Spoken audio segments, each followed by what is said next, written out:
azigukiza iz'abanyabyaha baz'abarwayi Yesu umugaba zarakiza.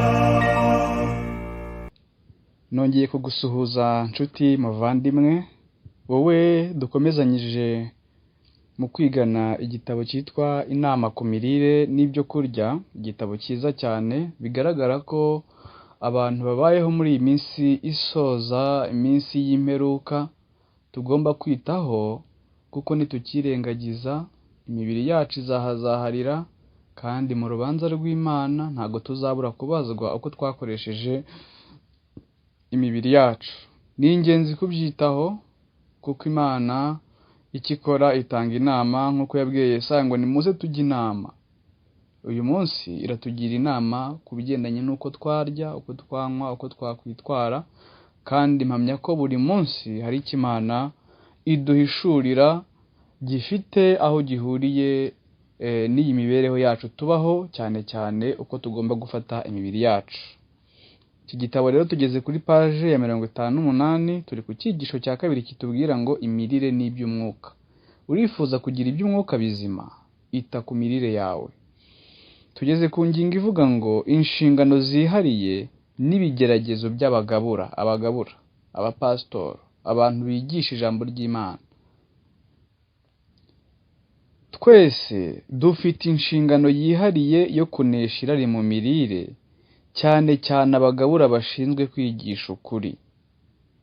Akamaro kabo kazarushaho kuba ari ingenzi niba bategeka irari ry'ibyifuzo byabo, kandi bazarushaho kugira ubushobozi mu bwenge n'intekerezo zabo nibafatanyiriza hamwe imirimo y'umubiri n'imyitozo y'ubwenge.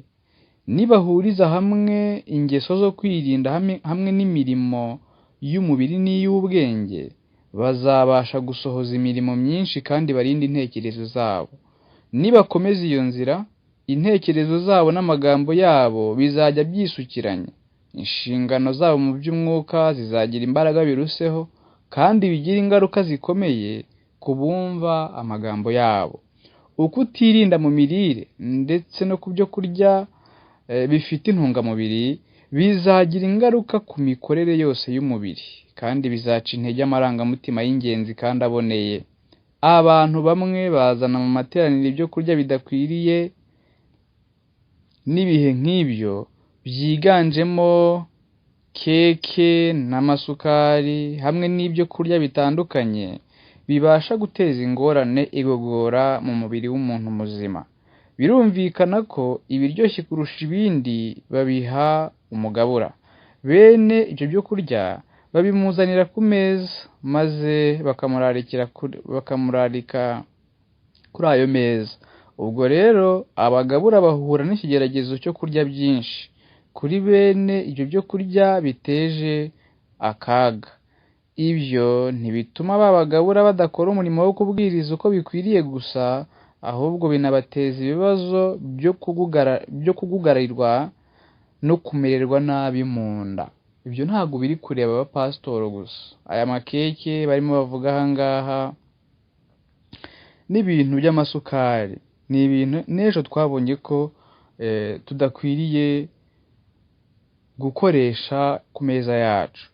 Nubwo byasa n'ibigaragaje ikinyabupfura gike, umugabura ntakwiriye kwemera bene ubwo buryo bwo kwakirwa, nubwo bwose baba babikoranye umutima mwiza. N'abizera kandi bakwiriye kumwumva, ntibamuhatire guhindura icyifuzo cye.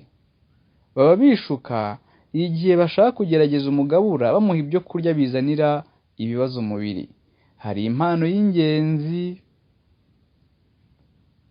Hari impano z'ingenzi zagiye zibura muri ubwo buryo bitewe no gukora umurimo w'Imana, kandi benshi nubwo bagaragara ko ari bazima, usanga babuze umugabane w'imbaraga no gukoresha mu bushobozi bw'imibiri yabo.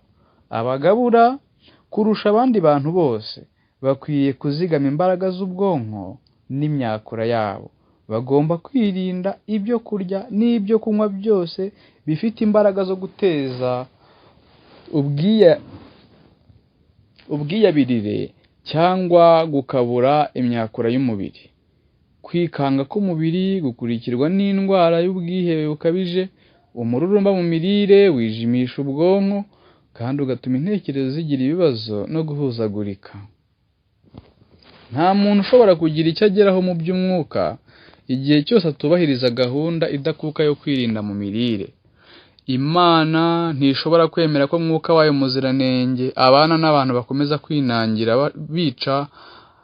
baca intege imibiri n'intekerezo zabo, mu gihe bagombye kuba bazi neza ibyo kurya bakwiriye gufata kugira ngo bagire ubuzima bwiza. Mbega ibi bintu birakomeye, ariko ijambo ry'Imana riravuga ngo nshobozwa byose na Kristo umpa imbaraga. Reka rero Kristo aba ariwe udushoboza gufata ibyo kurya mu by'ukuri bibasha kugirira imibiri yacu akamaro. Ibiba byavuzwe muri aya magambo tuba tumaze gusoma tubyirinde, Imana ibidushoboze.